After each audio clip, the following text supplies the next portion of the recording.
Hi, my name is Cassandra Carroll, and my thesis with my speech is to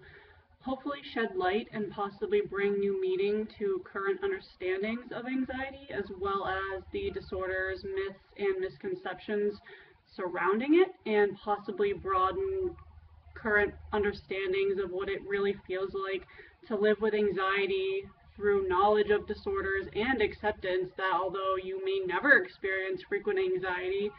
to the point where it borders on a disorder or has been already categorized or a disorder, that you can still be an ally to family, friends, loved ones, or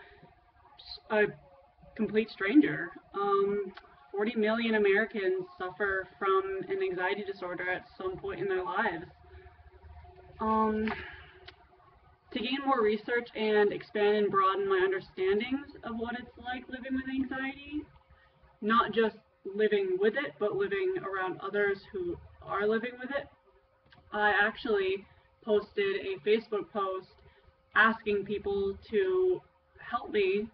broaden my own mind and knowledge of what it's like by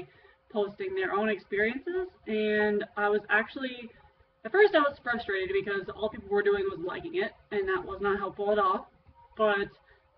then I commented again saying when the final draft is done, because somebody asked, I would like to read this. I live with two people with anxiety, and as someone who does not suffer from it, I find it almost impossible to understand the feelings they describe, which I actually cover in part of my speech, trying to be empathetic to those with anxiety when you're not currently suffering with it yourself, which it's not as hard as you might think. I won't go into that right now because I cover it in my speech, but I let him know that it would be helpful if he messaged me and told me why he thought it was so difficult to understand their feelings, but he never got back to me. But someone else commented saying that anxiety for them is like everyone's against them and looking down on them, and I have to convince them that I'm not a piece of shit. So that helped me go back to what one of my main points in my thesis is, that the more we can know about something, only then can we begin to understand it, and only when we understand it can we try to help those who are suffering with it.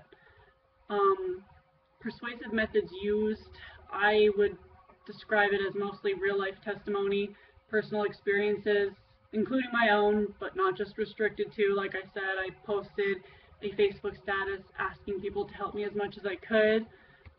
A friend of mine who suffers from panic disorder told me that it feels like you just feel helpless, especially knowing that so many people seem to treat you like a statistic and not an individual. Ironically, I do use a lot of statistical facts, sheer numbers of people suffering, just to help give people a better perspective of how many people are truly dealing with it, but only to help realize how common it is,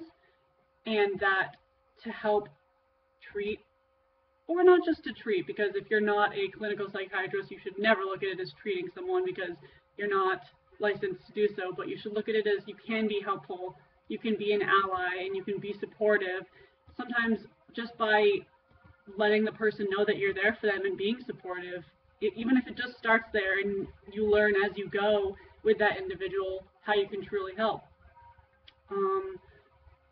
Hopefully I haven't rambled as much as I feel like I have, and this has given you a better look into what to expect with my speech.